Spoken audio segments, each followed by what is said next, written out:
Hey, welcome back to Todd's podcast, everyone. We've got an exciting show for you today. We've got some folks from the 22 Project, which is a project that was brought to some of us up here in Polk County a few years ago by General Polumbo, and he brought one of the founders, who, along with his wife, founded the 22 Project. So we're going to talk a little bit about that. Today, we do not have Eli with us. I think he was auditioning for the show, The Podcast Producer Wants a Wife, since he couldn't get on Farmer Wants a Wife. So let's wish him good luck, and maybe he can score at the big dance later on tonight. So I want to welcome you, Alex Cruz. Thank you. You're here. We've got Major General retired Rob Mumbles Polumbo. You've been on a few times with us. Thank you for coming back. You all drove up this morning from Boca. And I know it might have been easier to fly up here, but I do appreciate y'all hopping in the car and traveling like the rest of the world does on the ground, and nice and slow. So it was a good trip. Alex, tell us a little bit about the 22 Project, how it was founded, what you guys did, your wife and your board, and tell us a little bit about the organization. Well, thank you, Todd. And again, thank you for giving us this opportunity to come and share and hopefully touch somebody out there that might be in need of something like this. But yeah, my name is Alex Cruz, live in Boca Raton, and about 11 years ago in 2014, my wife and I had this calling on our lives to help veterans kind of get out of this prisoner of war mentality that they're in. And we saw these treatments, which we do not provide ourselves. We saw these treatments of hyperbaric oxygen therapy and the effectiveness that they had in a short amount of time could really put these young men and women sometimes on a much, much better path that they've exhausted through the means of their medical journeys through the VA system and all that. They've exhausted, a lot of different treatments and therapies, and sometimes are on this horrible road that's hard to get off. So my wife and I first started by just saying, let's sponsor a veteran for these treatments because it wasn't provided for them 2014. And we, out of our personal businesses, we would sponsor it. It's not cheap. It doesn't come easy, and it's not covered by insurance. And the VA didn't want to; they won't have anything to do with it many times. And we'll talk about that in a little bit. Yeah, and so it's been an incredible journey. And I had a friend of mine who really was the one that kind of pushed me into saying, we're the ones that need to make this happen. And at the time, I wasn't looking to start a nonprofit. I still don't consider myself a professional nonprofit, or I come more from the business world. So I get excited being around other business people that have a passion to find something that really can change lives, can transform lives, not just medically, but it's so many aspects of it, and it does touch so many parts of our veterans' lives when it affects their home life, and we've seen some pretty cool things happen. So, yeah, 11 years, over 400 veterans have come through our doorway. My unique perspective is I own an imaging center in Delray Beach, Florida. So that's your business. That's my business. That's what puts food on your table. We do heart scans. We image the body. We didn't do a lot of brain scans. That's not, CAT scan, MRI is the more common type of radiology. But we got introduced to brain imaging in 2009, which is, and we'll get into that too, it's called brain SPECT imaging. It's through nuclear medicine, which we provide. Right. And it's a special type of imaging that looks at brain function, which is a little bit, it's better tailored towards identifying mild traumatic brain injury versus the more common traditional imaging modalities such as CAT scan and MRI. And the reason being is, we're looking at how the brain is functioning. And if we have any part of the brain that is maybe performing a lot less, maybe 3, 4, 5 standard deviations below normal, well, those areas of the brain are going to they're going to exhibit certain type of symptoms that we can almost, we have our veterans when they come through here, they have these brain scans, and our therapist will go over the scan with them, and they'll say, are you having hallucinations? Are you struggling with these areas of your life? And they go, how do you know this? We don't even take a questionnaire. It's all based on the scan. So that scan really reads like a great diagnostic tool for these men and women. And you're talking about young men, 20, sometimes late 20s to mid 30s, and now we're starting to see a little with their bit life older. in front of them. Yeah, with their life in front of them, but not so much, because they come home from a great career in the military, and they have no ability to hold down a job. They have no ability to function in a normal capacity because of their struggles. And the worst part about it is, for them, it's the new normal, but nobody's identified it. Right. So they have to struggle with that as a caretaker. So, so my wife and I, about 11 years ago, decided let's just donate and sponsor a veteran. And that's how it really got started. And I always say it got started in my prayer closet, because, we did a lot of soul searching. Do we really want to go down this road? We thought, okay, let's just sponsor one or two. We've done our deed and move on with life. And it was such a big need. It continues to be a big need. So we've only grown the mission, and the passion continues, and it grows. So the veterans that come to you, do you call them clients or patients, or? We don't call them patients, and we don't call them clients. They're just your veterans that are here for treatment. Yeah. And you're treating TBI, traumatic brain injury, and PTSD. Is that the type of veteran that would come to you, or someone who knows a veteran that would come to you that you would be exposed to? Absolutely. Traumatic brain injury is probably the biggest diagnosis that we like to identify. If the way I explain it is, traumatic brain injury it's kind of like hardware has been damaged, right? They've been exposed to blast injuries, or took a really hard hit, in a training accident, or, 50 cal, or, we got a couple of guys of driving in the 50 cal while they're up in the gunner, hits a ditch, they knock themselves out. I mean, you name it. There's so many accidents that happen while they're out there, besides firing heavy munitions that are absorbing all these incredible forces through their body that people don't know about. So it just depends. Traumatic brain injury is the most common denominator. And so I always like to kind of, in trying to explain it to people, I say it's kind of like you took your computer, your hard drive, and dropped it on the ground, right? You're going to have some hardware damage. Well, that's what the hyperbarics really treats. Right. It gets into those areas that are hard to get to past the blood-brain barrier by the means of saturating the blood with oxygen. Oxygen is a healer, gets to those areas that have been affected. It might be inflammation, and these areas start to function again through the process. And then PTSD, I like to more equate to software corruption, right? They've been exposed to a horrific accident. They've witnessed something goes through their senses that gets locked in an imagery that they can't process. So I always tell people, if you're going to deal with the PTSD and the traumatic brain injury, treat the traumatic brain injury first, and then they'll do much better with the therapies that can help PTSD. So your Uber driver this morning, General Polumbo, I see brought you up here. Welcome, Robert. How did you meet Alex and Erica? How did you get involved in this whole organization? Thanks, Todd. Great to see you again, as You too. always. This is, I think, possibly my third time with you on this. Third or fourth. I can't So remember. it's always a pleasure to be up here with you, and Yeah, thank you. really appreciate everything that you do for the community. And this is an important part It is. of that.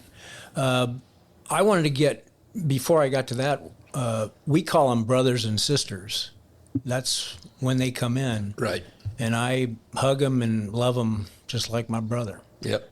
or sister. And so that it's very special. It's really family oriented, and you'll see that in anything that we do. And so we always hug and greet our brothers and sisters every time we see them. And so that touching is very important because many of them are standoffish. Right. They don't want to touch because they've seen so much pain and suffering, and so we try and get the touch back. And then the other thing was the estimate is over 300,000 of our veterans from the Desert Storm 1 to when we just kind of finished in the Middle East, and now we're ramping up again. 300,000, they believe, have been touched with some type of minor TBI. And so that's an incredible number of people to take care of and try and get them out of what Alex has already described. It's a very tough life for them, and many don't come through it very well. And so if we can get one, or we can get 400 where we're at right now, we think we're going in the right direction. I met Alex through my wife, Claudia. Claudia and Erica, his wife, worked out at the same gym, and they talked about different things. And so the military came up, and my wife obviously said that I was a military veteran. And so that interest, and then what I heard that they were doing with veterans, was very intriguing to me. And so it was kind of, a magnet coming together. We really formed a great relationship, and I became a part of the 22 project, and it's quite frankly the most worthwhile thing that I've ever done, most rewarding thing I've done in my life. So that's how we got together. And I think that you've also got another, you've got the rest of your board or volunteer. Everybody there's volunteers. No one gets a check from it. Correct. There's one employee. One employee. I couldn't do all the work that's involved. Right. One employee. Right. But I mean, the gift that y'all give back to these veterans is phenomenal, and you can't put a dollar sign on it. And it is just amazing.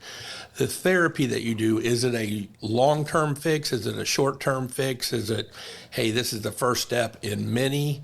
How does the therapy work? You got to think of it as a reset. So it could be long-term because basically you're giving them the opportunity to create new stem cells to bring perfusion and function to a part of their brain that might not have been functioning because of their exposure to TBI. So that's hence the reason we do the before and after scan. The scan tells us what part of the brain is under functioning. We call it hypoperfusion, meaning there's no blood flow, there's no activity to this portion of the brain. So it could be the temporal lobes, and you can almost you almost know by the type of occupation the veteran had. So if it was a paratrooper, which they're generally going up and down, landing hard landings, you'll see more on the temporal lobes, which are on the bottom. Whereas frontal lobe is direct impact. We had one gentleman, Fort Hood survivor, that was shot in the head by the the crazy psychiatrist in Fort Hood. He's one of our veterans that came through the program. 20% of his brain was missing. Well, it's pretty amazing how much the brain can still function and can find all these collateral pathways to find function even after a big sustained injury like that. We had a paraplegic gentleman that was a veteran that was actually sent to us from Camp Lejeune. The psychiatrist on the military base called us and asked us if he could send him to our program, which was a little bit of a challenge for us because we had to figure out how to get him to and from his therapies.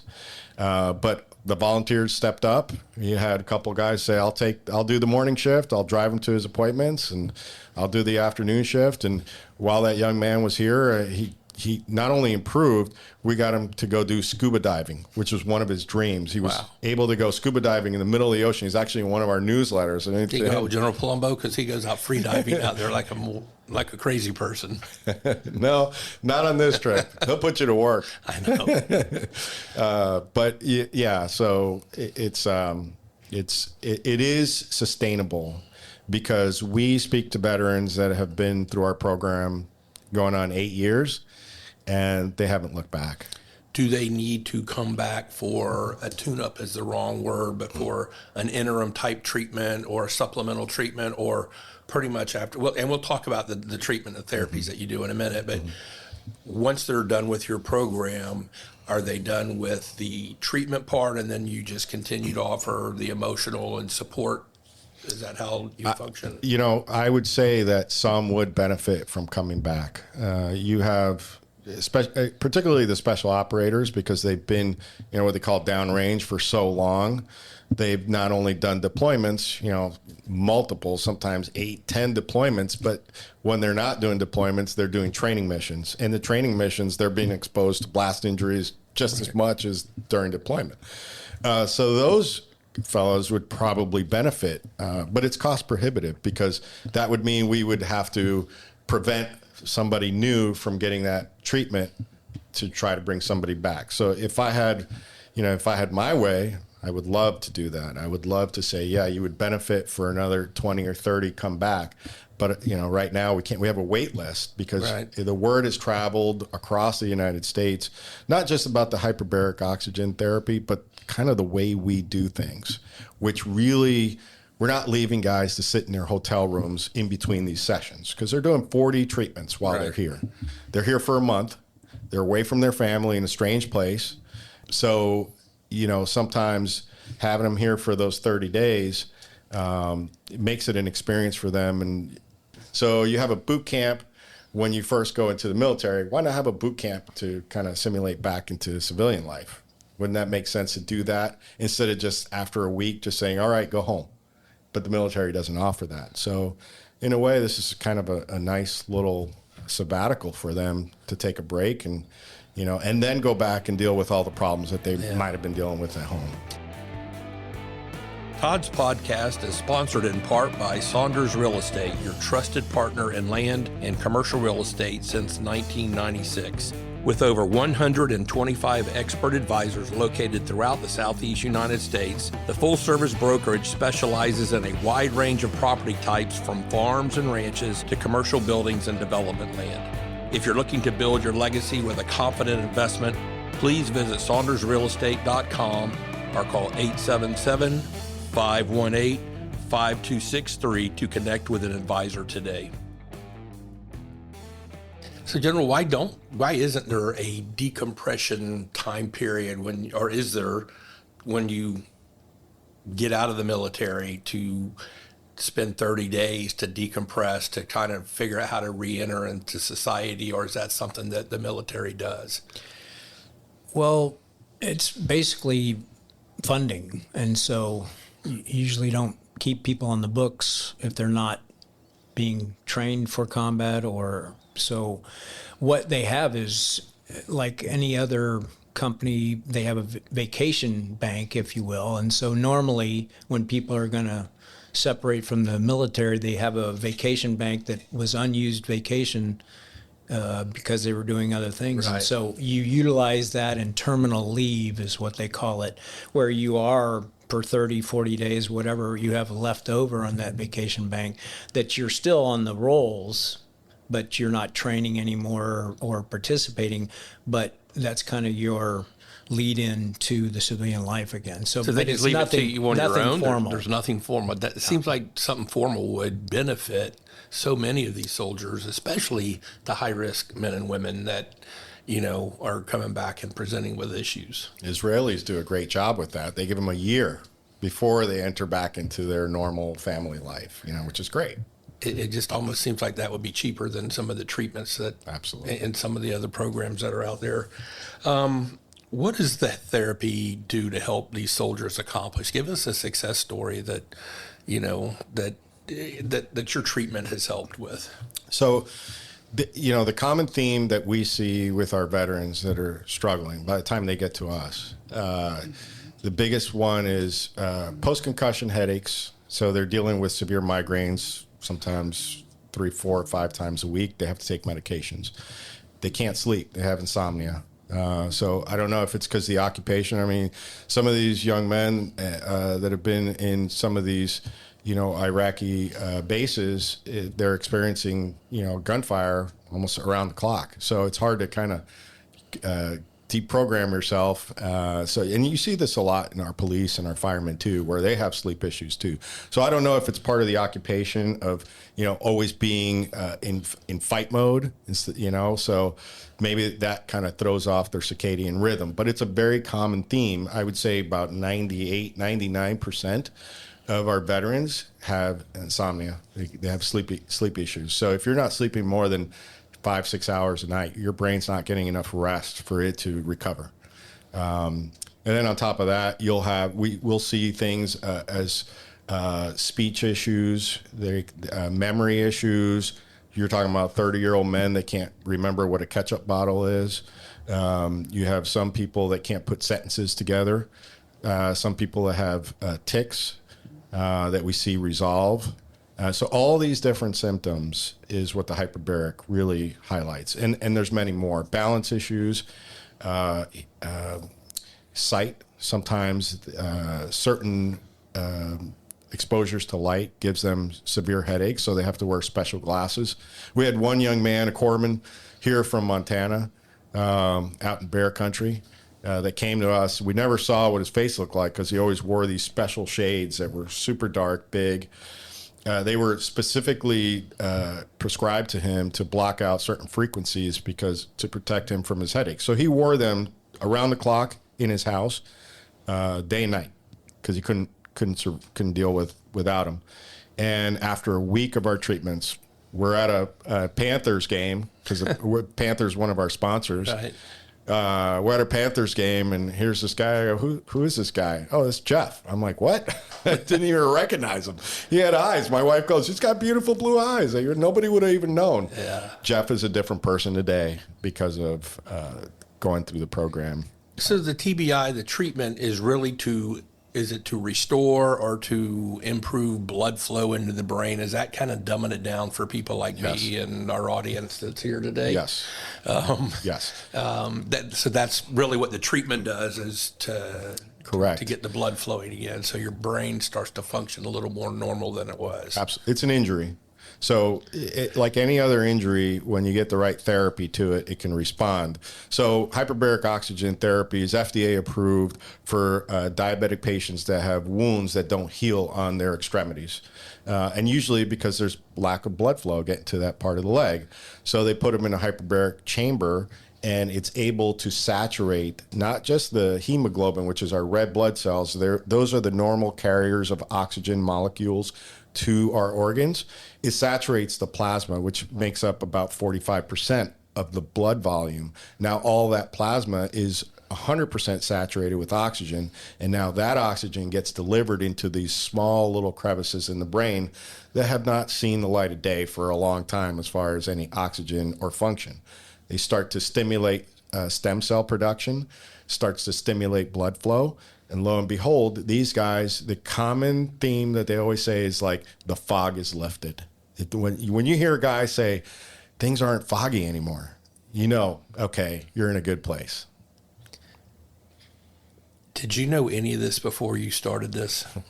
No. I mean, you talk like a physician almost.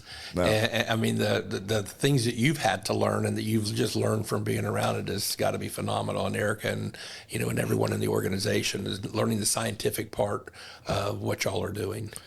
Well, we always say we have a balcony seat to miracles because, in my profession in healthcare and medicine, every extremity, every other part of the body, we image it first. Like you look at the heart, either through an echocardiogram, a catheterization, a CTA, you diagnose the problem, you go in, it's targeted approach. The brain for, the last probably 80, 90 years, there's no imaging tool that's able to see, at least from a psychiatric perspective, what are some targeted approaches that could help. And so they usually do, a questionnaire to get, an idea of a person's ability to function or what they're struggling with, and then they prescribe a pharmaceutical. This is a one targeted approach, which we're using it off label. So this is not the intended purpose, but to me, it makes common sense. If this oxygen can repair ulcers and wounds that are deep away in the extremities that nothing else can repair, Well, it's going to have the same effect in the brain. Is this only treatment? Do you only see veterans, or do other people have the ability? You'd mentioned firefighters, police. Is your program solely for our veterans? It is. It is, because we have to raise the funding for it. So, yes. So tell us a little bit about the treatment. How many treatments do you have to go? You had mentioned 40 a little bit a few minutes ago, and over 30 days. Can you tell us, just, without getting too scientific, so Ron can keep up, just to kind of have a high-end level of understanding of what it is that the treatment does? Sure. So hyperbaric oxygen therapy has evolved a lot. Now the chambers, there's the kind of chambers that we send our folks to go have done is what's called a monoplace chamber, meaning it's a single unit. You are basically lying on a gurney, and they open the chamber door and they slide you in. And this is pretty wide aperture. So we've had some big guys that have gone through there too. They're 42 inch in diameter. And it's completely acrylic. So you're not feeling claustrophobic. So they put them in the chamber, they close it, and now they compress the air, meaning it's a compressed environment, similar to a fuselage when you go fly. Same thing. It's pressurized, and then once it's completely sealed and pressurized, then they start to pump oxygen in there. Now they can control the pressure, and that's where the medical process starts to happen.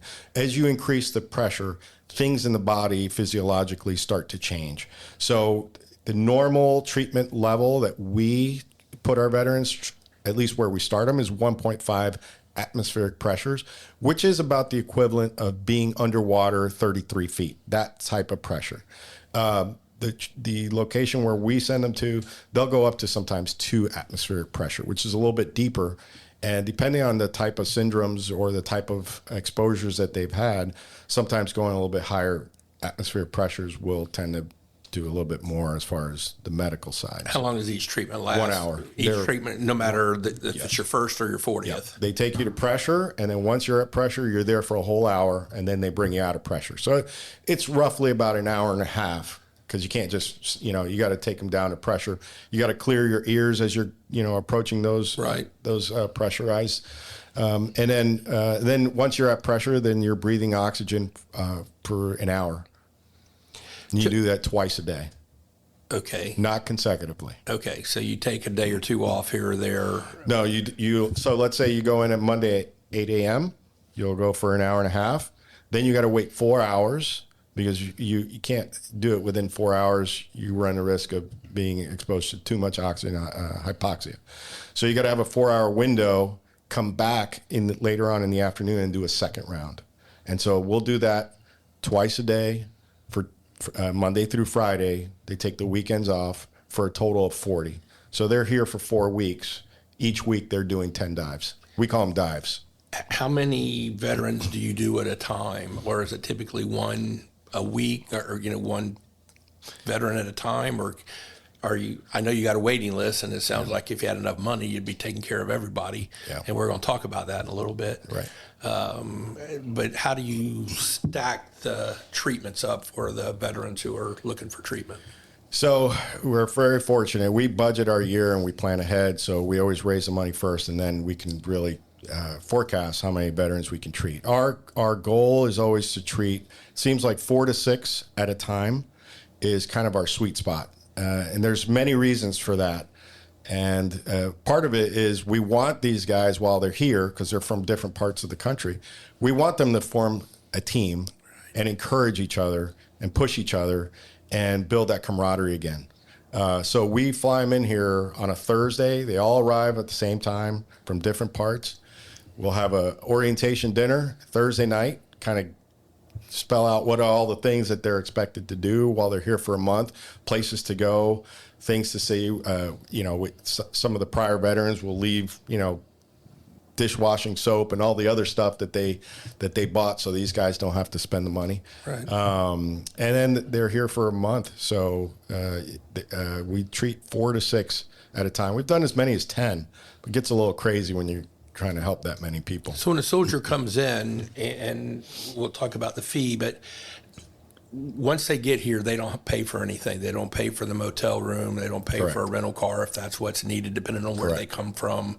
They don't pay for whatever they do for their downtime because they're obviously not in treatment 24 hours a day. Fuel and food. That's all they got to pay. Do the families come in with them? Do they come in towards the end of it to teach them how to deal with the veteran after they've gone through this? Or does it depend on where they're coming from? Absolutely. It very depending on a number of situations.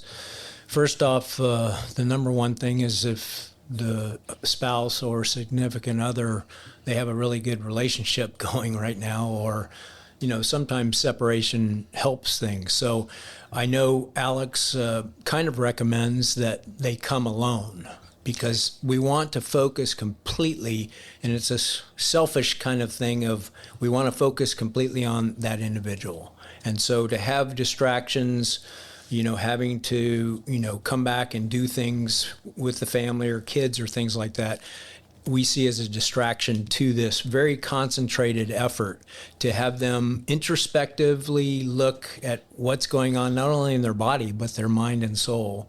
And so that's, we recommend that they come by themselves. But sometimes a lot of them will have, it's a 4-week process. So sometimes they'll bring in spouse or family for a weekend or something like that, which is a good idea to latch up also, and it's helpful for the spouse and family and kids to maybe see some improvement. Right. And so it just depends.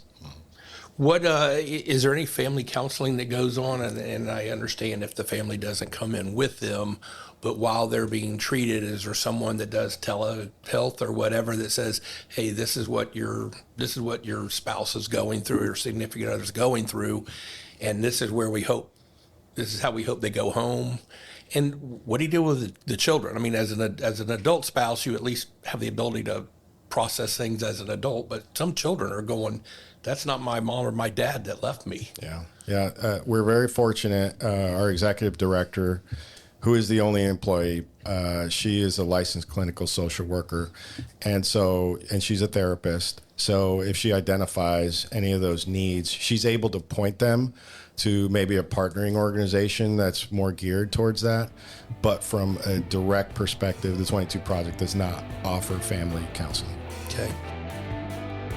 Hey, listeners. Hey, everyone. Hola. Hi, all. Hello, everybody. Hello, this is Rob Polumbo. This is Fred Hyde. This is Juliet Ashley Vide. Dr. Angela Garcia Falconetti. This is Congressman Scott Franklin. This is Margie Grant. This is Jake Polumbo. And I want to thank you for listening to Todd's podcast. Thank you for listening to Todd's podcast. Thank you for listening to Todd's podcast. Please make sure that you like and/or subscribe. Don't forget Don't forget to subscribe to Todd's podcast on your favorite podcast app. Tune in and listen. Join in and listen to us. Thanks. Thank you. How much do 40 sessions cost? Let's get right into that. If someone says, "Hey, I want to do this," what's the cost for that soldier to come in for the all-inclusive 40 treatment program? For the regular person, it's usually around $10,000 to $12,000. They're about $225 a session, and one session's not going to make a change. And it's the consistency of doing it every day, because it's the gradual effect of being exposed to the oxygen and to the pressures on a daily basis that starts to push through, and then that starts to kind of create those that part of healing.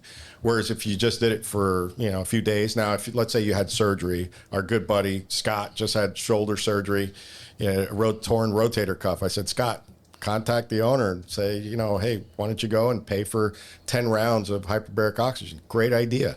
I mean, it just speeds your recovery. He was able to sleep through the night, which you couldn't sleep for a week after the surgery. Didn't want to take the pain med. So after one session of hyperbaric oxygen, he goes, "I finally slept." I'm like, see? And so, he did 10. He paid for it out of pocket because we see the benefits. If I had a loved one, somebody in my family who had a stroke, anything that it revolves around any type of brain injury, whether it's an auto accident, whether it's a stroke, my first go-to, once the triage is taking place and you're out of an acute situation, I would go pay out of pocket for hyperbaric oxygen. It makes sense. So if you say $8,000 to $12,000. Does that include airfare? Does that include the hotel room? Does that include food, or is it really closer to 15 to 16 to 17,000 per therapy. veteran that comes in? So the therapy alone is around 8,000. Okay. The spec scans, which we do the before and after, is about another $4,500. And then you have the cost of the hotel. So we don't want anything to prevent a veteran from having an excuse not to come here. So if someone who really needs this, we don't care what their financial situation is. As long as you've been clean and sober, that's the biggest thing from our perspective is screening folks to make sure there aren't any bad habits. Because, for example, if you're a smoker, if you smoke cigarettes or you inhale anything into the lungs, well, you're not going to have good lungs to put oxygen into the brain. So you're in a hyperbaric chamber breathing 100% oxygen. You have to have healthy lungs. So a smoker would be disqualified. So we've had veterans that they've had to literally quit, and they have to have a year of no smoking for them, and then we have to get letters of reference to verify. Same thing with substance abuse. If we're not equipped to handle any substance abuse. They have to handle that. So they have to have a year sobriety before they can come in, before they qualify for our program.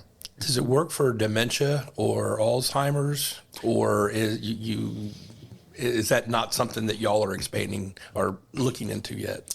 We have seen improvements, particularly if the dementia is related to vascular issues, because again, there's not enough oxygen getting to that part of the brain. But if it's like a case of Alzheimer's, that's a little different. It's not ideal. So you had mentioned that the VA doesn't pay for this. How do we get the VA to do this? How do we? Maybe this is a general's question. He navigates the military side a lot better. How do we get the VA? How do we get Congress to recognize that this treatment works? This is a viable solution. And if we can get these veterans healthy, their quality of life goes up immeasurably after the sacrifices they've made. And also, they become less expensive on the system in the long run. The first... you can be brutally honest here. The first part of this we've accomplished. I think we talked in the office prior to this, but Alex mentioned that a formal study was conducted at NOVA, at the university that's right co-located with us there. Formal studies are the number one thing that need to be in front. You okay over there, Scott? I'm struggling. In front of any VA funding or federal funding, because it will get reviewed now at the medical journal level of Harvard's, these institutions that now look at and review the formal study to determine if there's enough efficacy for the government to fund this. So that has been done, and hopefully that will be published and put out to the different medical areas that can review them, and then possibly now back them and say that this is a viable treatment for TBI. Like Alex said, HBOT is a viable treatment for many things. It just TBI is not on the approved list for VA. And so we've got to get it to that level. A couple of states in the union have done this through their own state VA, and they are funding it through their state VA, not the federal side of it. So that's what we're hoping for, stepping stone of possibly the state of Florida sanctioning it through the Florida VA. And then also, the ultimate would be to be on the full master federal list of the VA. Right now, there's a House Bill 1336, which is the Veterans National Traumatic Brain Injury Act. And this has now been approved by the 119th Congress, but it still needs to get in a budget that's going to get approved. And this would set up 3 VA integrated service networks, major VA hospitals around the country that we have, one of which is West Palm Beach, which is right near us here at Boca. They're going to do a 5-year pilot program at those 3 facilities doing HBOT in similar types of processes that we conduct there at Boca. And so that would be the pilot program 5 years from now, that they would look at the efficacy of this to say, is this worth, putting funding toward this? And if they saw the good results that we are seeing. So it's a long, long process. How can they not see the success that the 22 project is seeing? I understand everything takes forever. Yeah, I've been part of that to a degree. We're basically a grassroots level of in the spectrum, right? Meaning we're just doing this at the small community level, and it has to be widely, socialized in the medical community to get the thumbs up from a Harvard, a Stanford, these big medical universities that say that this really is the best type of treatment for TBI, minor TBI. This is where your audience can help, and that is talk to not only the state representative and senators that support you at the state level at Tallahassee, but also contact your U.S. representative and your senators here in the state of Florida. Or if you're listening outside of the state, go to your state and your federal U.S. representatives and senators. Okay, so that's the audience's task, is you've got to call. If you're an elected official at the state or federal level, you've got to look to this and support this. And if you have the ability to reach out to your congressman or senator, whether it's the state or federal level, you've got to reach out and be polite, be persistent, but expose them to what's going on with this program, because that is how we're going to move it forward. If there's no pressure, it will stay the way it is. And people respond to pressure, elected officials respond to pressure, and we've got to figure out a way to do that. So if any of you are listening that are affiliated, associated, involved with a elected official, please put this bug in their ear. It is so important. I have some stats if you're. Yeah, that's actually my next question, is tell us how many veterans you've helped with different things. So this year we're over 410 veterans that we've served. So last year we ended up doing a legacy report. We went and reached out to a lot of our alumni, and I think we reached out to 300.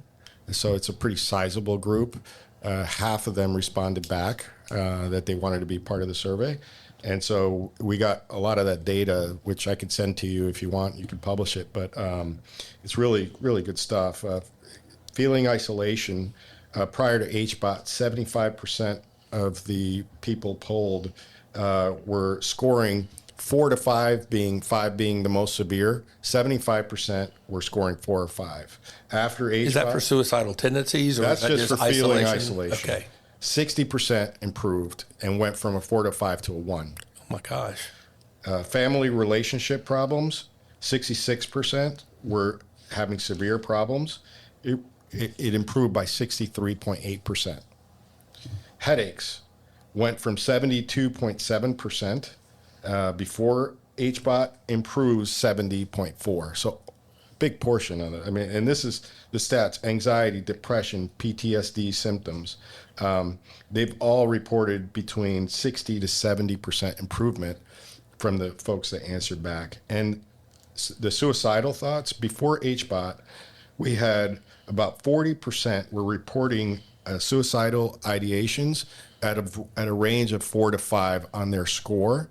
After HBOT, they rated it a 1, 76%. Wow. 76% went from severe suicidal ideations to barely any. That's impressive. Yeah, I mean, I understand to get federal funding and state funding, you have to have these professional studies that you just talked about, General, but this has got to be some of the greatest anecdotal evidence right there that should get people's attention to start saying, hey, let's put some energy towards this. Let's try and help heal these men and women. Again, short-term funding now pays off in the long term, just keeping these veterans out of the system, but keeping them functioning people and functioning family members and moms and dads and, husbands and wives and significant others. So it seems like an easy thing to me. Did you have something you were wanting to ask or say? Will you run for Congress? No, we'll vote for you. There's a guy named Ronnie Ocean he's retired. We might get him too. And to answer your original question, the cost per veteran, it ranges from $15,000 is the cost to $18,000, depending on the time of year, because down in Southeast Florida, we are seasonal, so the hotel rates go up, the car rates go up. But we partnered with Marriott, we partnered with Avis, we partnered with the Hyperbaric Group, we partnered with everybody to do it at their cost or, give us the best price, and that's how we've driven that cost down as best we could. So one way that we as listeners can help us to write a check. And I want to encourage every one of you to do that. I've done that personally. We had a large fundraiser in Winter Haven about 3 years ago. I thought it was 4, but maybe I need a treatment or two to remember that it was only 3. And our goal initially, hey, let's sponsor 1 or 2 of these soldiers. And I think we raised enough money to sponsor 7 or 8. Yeah. From one evening. And you don't have to write a check for the whole amount. If you can give them $100, $100 goes towards the next soldier. That's right. If you can do 500, 1,000, it doesn't matter. If you want to write a check to say I want to sponsor one individual, that is wonderful. So I think that this is certainly worth your investigating and your energies and your treasures as well. I call it 5 loaves and 2 fish math. Okay. God could do more with little than we could with a lot. Right. And we see that stretch beyond our wildest dreams.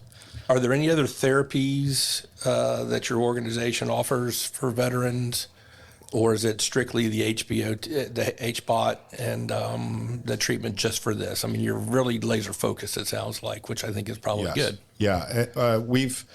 We have, I guess you could say we offer sort of a recreational therapy, not intentionally, but we've just partnered with folks that love our veterans, and while they're here, they might give them an opportunity for equine therapy. So it's not something the 22 Project provides, but we partnered with an organization that provides that. I have one of my best buddies is an outdoorsman. He takes our veterans, bass fishing or on airboat rides while they're here to experience that. We have Gold Star parents that lost their son tragically a couple of years ago to a stomach ailment. They open their home to our veterans when they're here, and they give them a home-cooked meal while they're here. And we also have fellowship meetings. Every week we have a men's fellowship meeting at a park pavilion, which General Polumbo here kindly sometimes will host a great breakfast. I call it the General's Breakfast. I mean, it's a full spread. Does he cook or does Claudia cook? No, he cooks. Okay. He does the whole thing.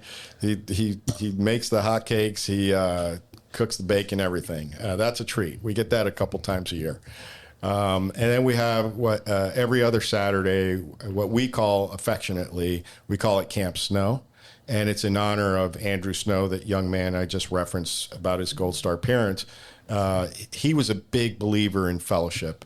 And so we've been hosting these 2-hour fellowship meetings for veterans and their families. So the spouses, the friends, it's geared towards veterans, but we get to sit around the table, usually with about 12 to 24 veterans, and kind of share our stories and where we are today. And that is a place where a lot of great things happen too. Do you have professional mental health counselors around the table with y'all, or is it really just you guys sitting around talking through their shared experiences without a professional there and just saying, hey, I just got to talk to someone? We do have professionals, but they're not there as they're there contributing as just wanting to be part around these soldiers.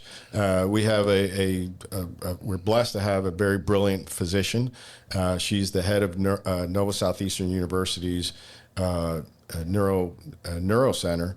Dr. Allison Bessage. She conducted the research study. So she loves to come and sit around the table and not only get to see the data, on paper and how things are improving, but actually get to hear how their lives are improving. So she actually comes a lot of times to our meetings.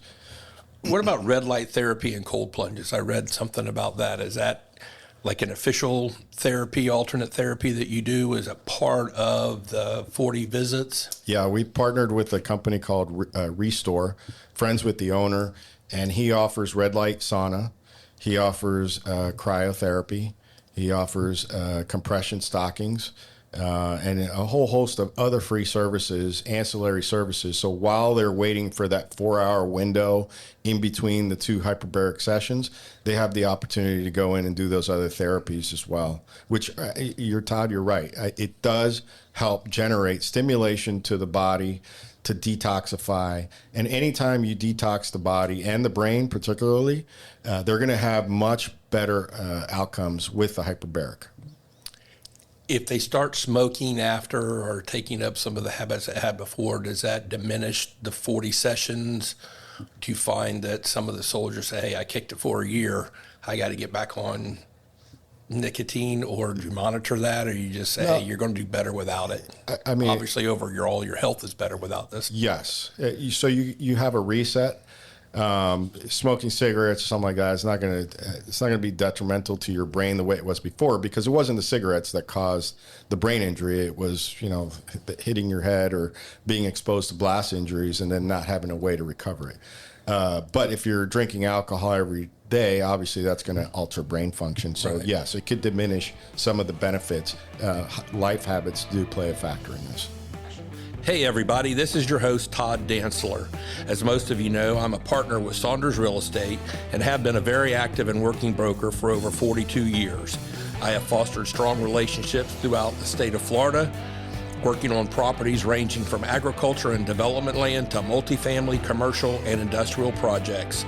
If you have any real estate needs at all, please give me a call. I'd love to help. My direct line is 863-877-2846. Thank you. Tell us a little bit about the platinum level transparency and candid. I think that's what it's called. I didn't do it on purpose. We were told by one of our members that we should apply for the CFC, the Combined Federal Campaign. They said, it's a great venue. It's for veterans and federal workers to donate a part of their paycheck. And we had already been doing this about 8 or 9 years. And I'm like, I love transparency, particularly with this organization, because I know where every dollar goes. So I welcome transparency, and we've always looked for ways to kind of demonstrate that. So, we applied for it, the CFC, and when we got to the part where they were going to accept us, they said, well, we need a financial audit. Well, most nonprofits, that's a hard thing to do because they get very costly to do a full financial audit. But fortunately, we had friends in the community through my daughter, who's a CPA, introduced me to somebody that gave us a great deal on doing a financial audit. So I said, yeah, let's do financial. We're in our 3rd year of doing financial audits. So we're able to actually see, and it's a good way for us to see, are we doing everything we can as being stewards for the money that's given to us by all the donors, that every dollar goes to where it's intended to go, that it's not being wasted frivolously for things that are, like we don't have an office, right? So we don't pay rent. Yeah. I can't justify paying $5,000, $6,000, $7,000 a month and taking that away from a veteran, from a soldier. Right. So I've said, well, we don't need to pay rent, right? We run everything out of my corporate office or somebody else's corporate office. And then lo and behold, before you know it, somebody comes along and says, hey, we have this space. We'd like to donate it to you. Okay, that's one we'll take. So we'll take donated space and things like that can enhance the experience while our veterans are here. But most of it, they say 94 cents out of every dollar goes towards the treatment of that veteran. So if someone says, hey, I want to help. I want to move this organization up to Tampa, up to Jacksonville. It doesn't sound like it's scalable because everything is so hands-on from you guys down there. So if you're thinking of helping, you either need to come up with a different way, give y'all a call to say what you need. Obviously, you need checks, and you need lots of them, and you need big checks, and you need little checks. And like you said, if 94 cents out of every dollar goes to treating these veterans, that's a pretty darn good. Yeah. That's a pretty good darn return on your dollar that you give. Yeah. What's the best way for someone if they want to throw a golf tournament, if they want to do some function, how do they get in to get part of your organization because they've got just a huge heart and they want to help? Well, we've done a couple. We did one here in Winter Haven, and it was a great success. I think the first thing is just to reach out to us, through, you can easily find us, on Google or on our website. What's the website called? It's support22project.org. So it's support22project.org. And, we're very easy to get in touch with. We're a small group. We'll vet it out. And if it's something that's really meaningful and worthwhile to raise money, I mean, we're mostly all volunteer. So we don't have the time to go to every event and every fundraiser and kind of be part of that. But, if someone says, hey, I have a great venue here. We have a lot of people that want to donate. We want to do this through a 5K, through a golf tournament, through, a fundraising event. Then, call us. Our board chair, one of us will, talk to you and come visit you, vet it out. And if it works out, we'd love to do it. So we've had some folks that have done that, and it's been a success. And they've done it year after year because they love the way we run the organization. So the easiest way is to write a check.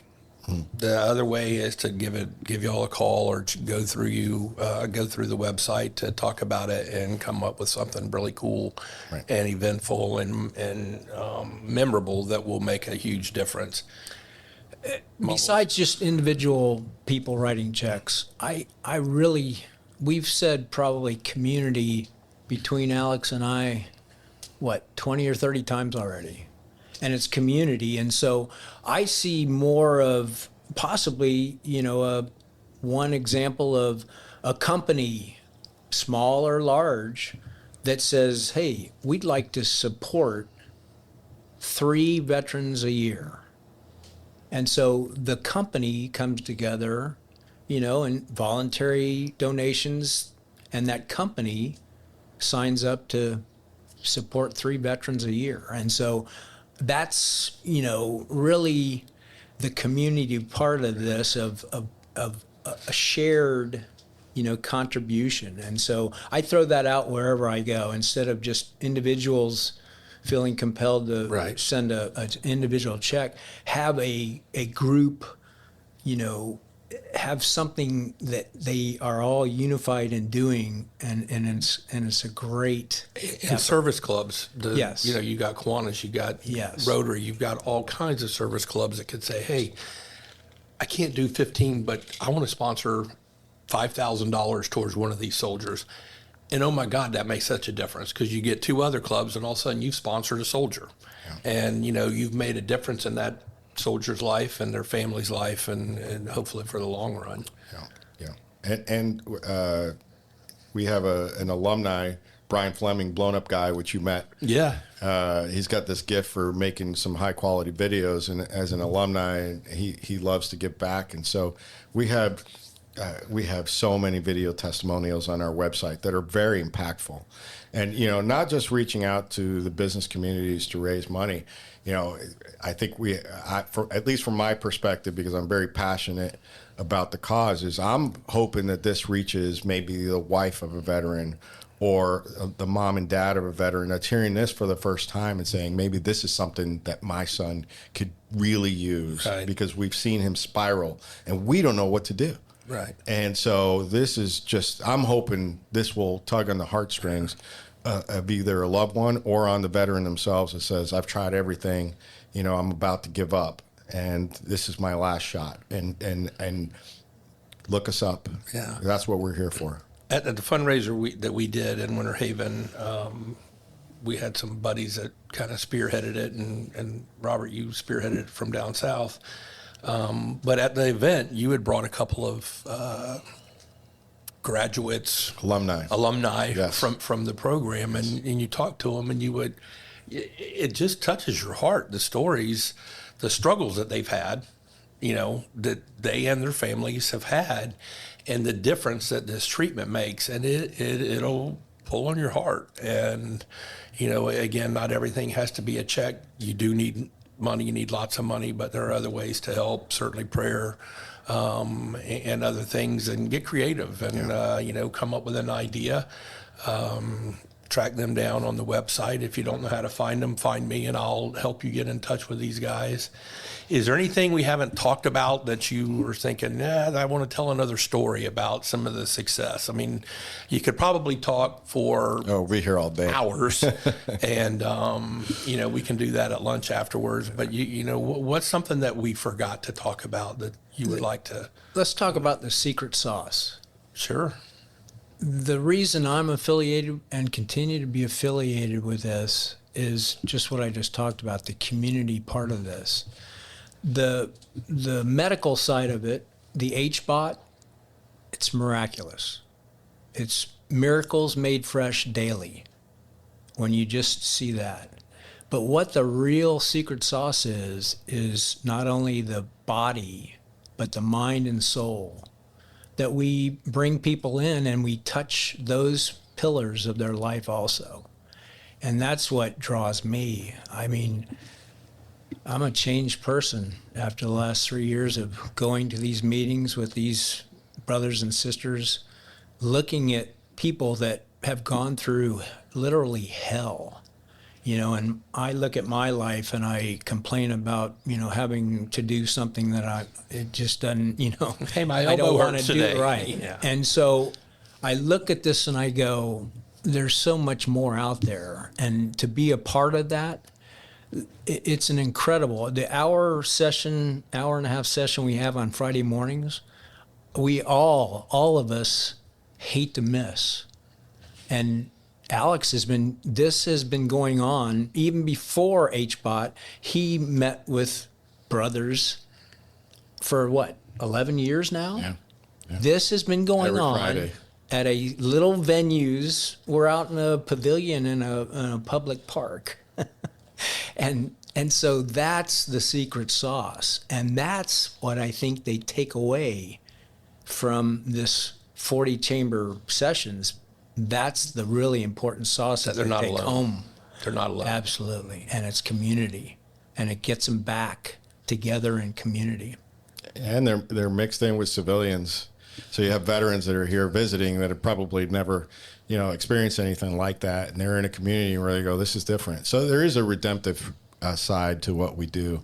And it's, I understand it's not for everybody, but we welcome everybody and they get to partake. And the ones that come in the beginning, usually they're shut down. They don't want to share. And then before you know it, they're quoting Aristotle or we're quoting scripture, or there's always a great topic or a great person in history or something impactful.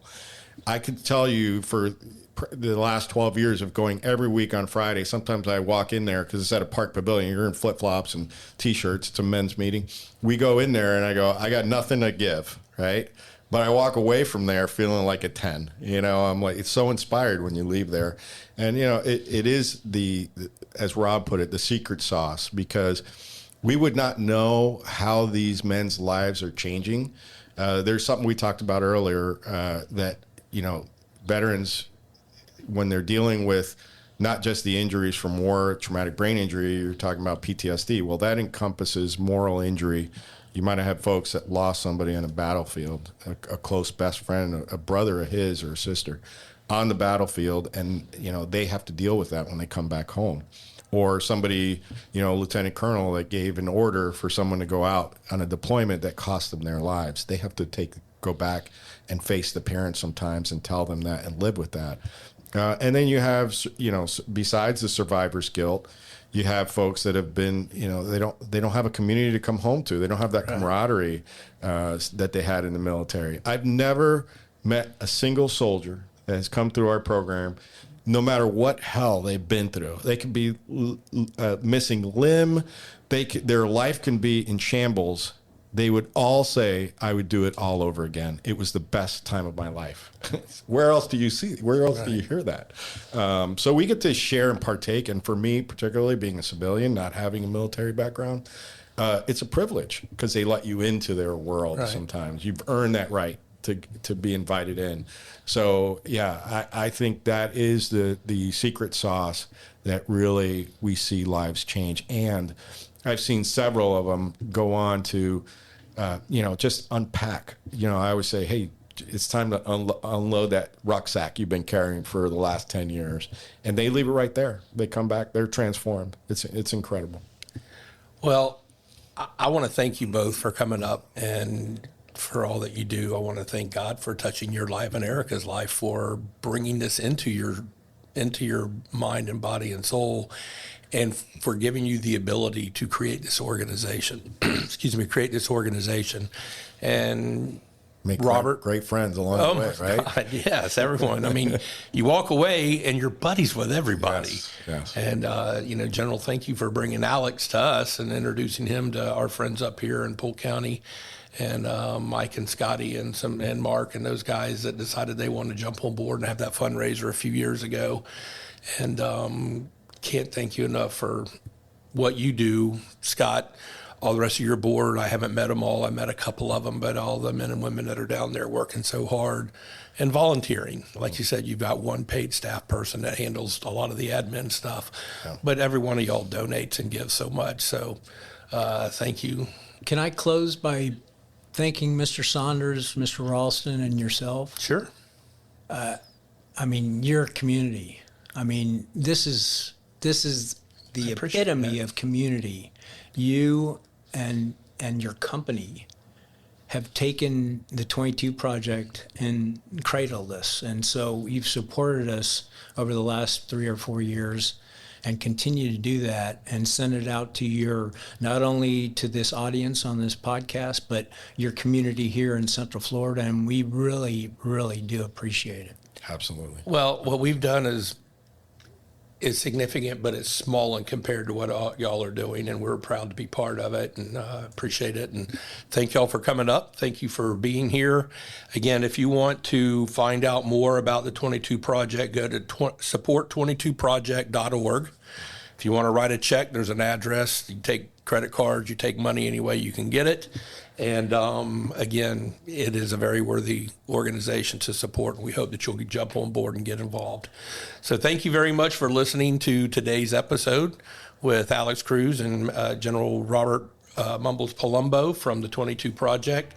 And we appreciate you listening. We'll see you next time. Thank you.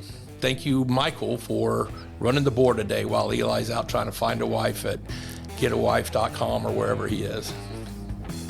Hey, everybody, I want to thank you for listening to Todd's podcast. This has been your host, Todd Dantzler. As always, don't forget to rate, review, follow, and subscribe to Todd's podcast on your favorite podcast app. If you have any questions for me or any suggestions for future guests, please call or text our number at 863-288-0944 or visit todddantzler.com. Again, that's 863-288-0944, or visit my website, todddantzler.com. I look forward to hearing your questions and feedback, and please take care.